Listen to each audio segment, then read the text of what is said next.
Hello friends, जय हिंद। आज आपका स्वागत है मेरा इस चैनल पर।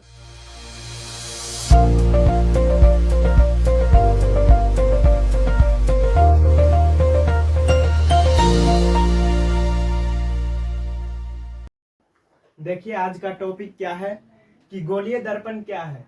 गोलीय दर्पण क्या है, देखिए कि वह दर्पण जिसका परावर्तक सतह किसी खोखले गोले का एक भाग होता है गोलीय दर्पण कहलाता है। गोलीय दर्पण में देखिए कि खोखला गोला मतलब गोला टाइप का जो हो गया वृत्त, वो सब गोलीय दर्पण है। जैसे मोटरसाइकिल में रहता है गोला जैसा, वही सब हो गया गोलीय दर्पण। ये हो गया, ऐसे ही में होता है। गोलीय दर्पण के देखिए दो प्रकार होते हैं, उत्तल दर्पण और अवतल दर्पण। उत्तल दर्पण गोलीय दर्पण का प्रकार है।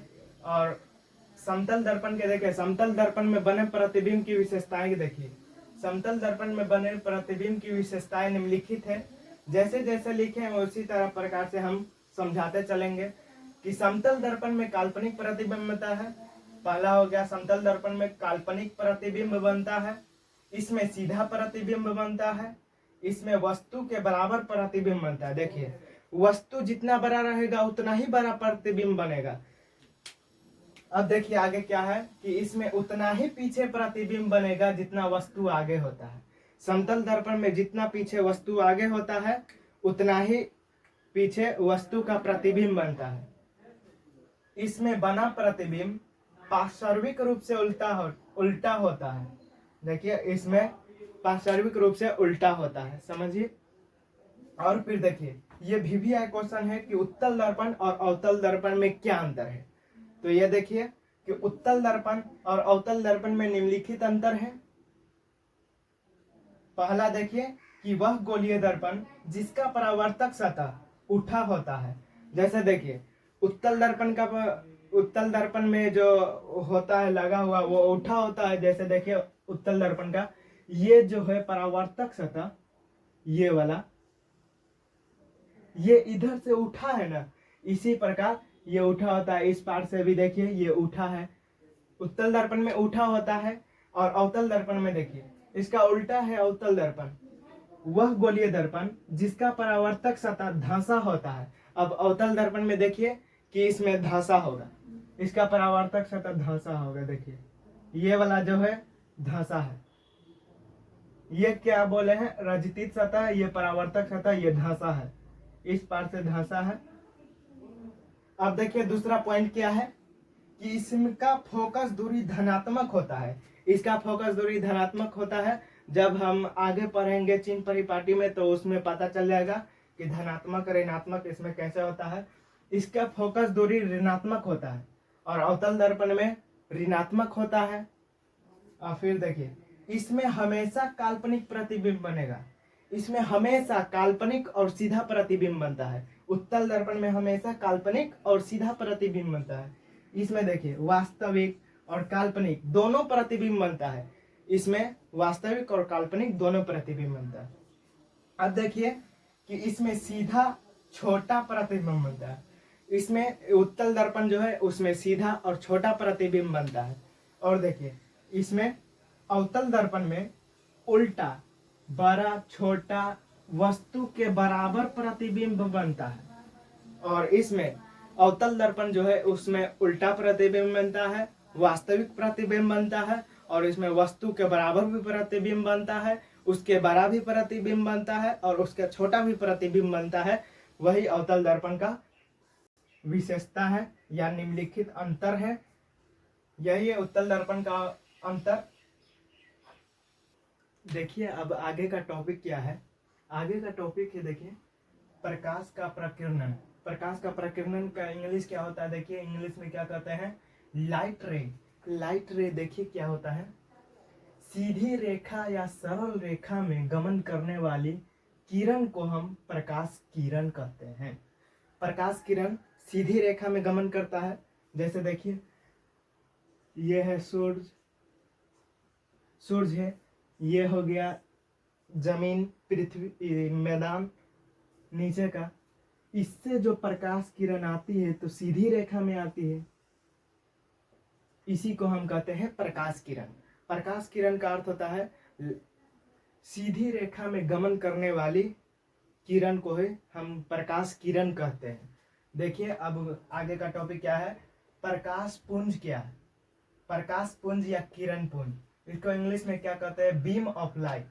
बीम ऑफ लाइट का देखिए प्रकाश के किरण को समूह को प्रकाश पुंज या किरण पुंज कहते हैं। देखिए प्रकाश, पूरी प्रकाश मतलब जितना भी रोशनी है उसके किरणों के समूह को प्रकाश पुंज या किरण पुंज कहते हैं। अब इसके 3 प्रकार होते हैं। देखिए अभिसारी किरण पुंज, अपसारी किरण पुंज और समांतर किरण पुंज। देखिए अभिसारी किरण पुंज किसे कहते हैं, देख लीजिए कि वे किरण पुंज या किरणों के समूह जो प्रकाश स्रोत से निकलने के बाद एक बिंदु पर आकर मिलता है उसे हम अभिसारी किरण पुंज कहते हैं। देखिए यहाँ पर एक बिंदु है, प्रकाश किरण जब आया तो यहाँ पर बिंदु पर आकर इकट्ठा हो गया। जितना भी प्रकाश किरण आएगा सब एक बिंदु पर आकर रुक जाएगा, वही है अभिसारी किरण पुंज। अभिसारी किरण पुंज को क्या कहते हैं, उत्तल लेंस भी कहते हैं। अभिसारी किरण पुंज को उत्तल लेंस भी कहते हैं। अब देखिए अपसारी किरण पुंज क्या है। अपसारी किरण पुंज वे किरण पुंज या किरणों के समूह जो प्रकाश स्रोत से निकलकर फैलती चली जाती है। जैसे देखिए प्रकाश किरण पुंज एक बिंदु पर आया, एक बिंदु से निकलकर मतलब एक बिंदु से निकलकर फैलती चली जाती है।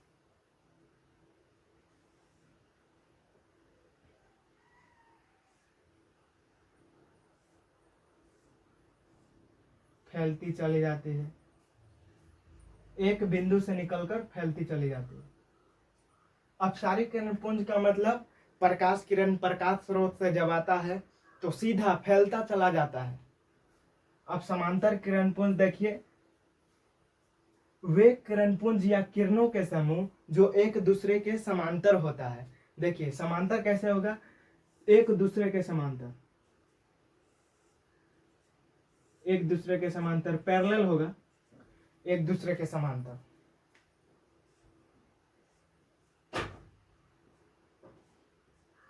समांतर किरण पुंज का मतलब एक दूसरे के समांतर मतलब पैरेलल होगा। अब देखिए तीनों हो गया, अभिसारी किरण पुंज, अपसारी किरण पुंज और समांतर किरण पुंज हो गया ये सब। अब अगला टॉपिक देखिए कि वक्रता केंद्र। वक्रता केंद्र, दर्पण का वक्रता केंद्र क्या है। देखिए गोलीय दर्पण जिस खोखले गोले का एक भाग होता है उसके केंद्र को ही हम वक्रता केंद्र कहते हैं। देखिए कैसे होगा, ये मानिए कि दर्पण है, गोलीय दर्पण,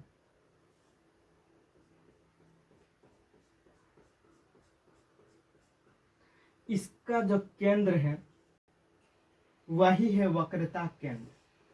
क्या है, वक्रता केंद्र। वक्रता केंद्र, वक्रता केंद्र मतलब गोलीय दर्पण जिस खोखले गोले का भाग होता है उसके केंद्र को हम वक्रता केंद्र कहते हैं। अब देखिए वक्रता त्रिज्या क्या है। वक्रता त्रिज्या गोलीय दर्पण जिस खोखले गोले का भाग होता है उसके त्रिज्या को हम वक्रता त्रिज्या कहते हैं। जैसे देखिए कि ये हो गया वक्रता केंद्र, उसका उल्टा है वक्रता त्रिज्या, केंद्र का उल्टा है वक्रता त्रिज्या। देखिए ये जो है त्रिज्या आर वही है उसका वक्रता त्रिज्या, वक्रता त्रिज्या। अब देखिए उत्तल लेंस में कहां होगा वक्रता केंद्र, यह समझ लेते हैं। ये कौन लेंस है, उत्तल लेंस, उत्तल लेंस है। और ये जो है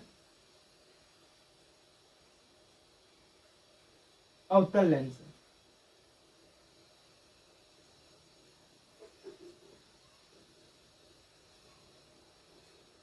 अवतल लेंस, सॉरी अवतल दर्पण, उत्तल दर्पण अवतल दर्पण।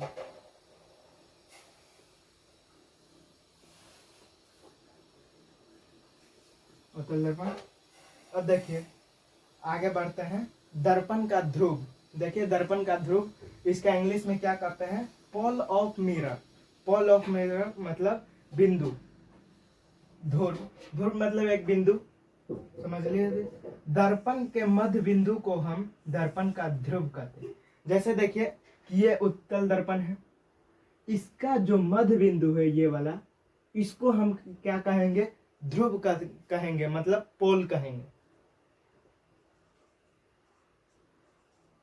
अब अवतल दर्पण में भी ये देखिए, इसको हम ध्रुव मतलब पोल। आज का टॉपिक यहीं पर समाप्त करते हैं। जय हिंद, जय भारत।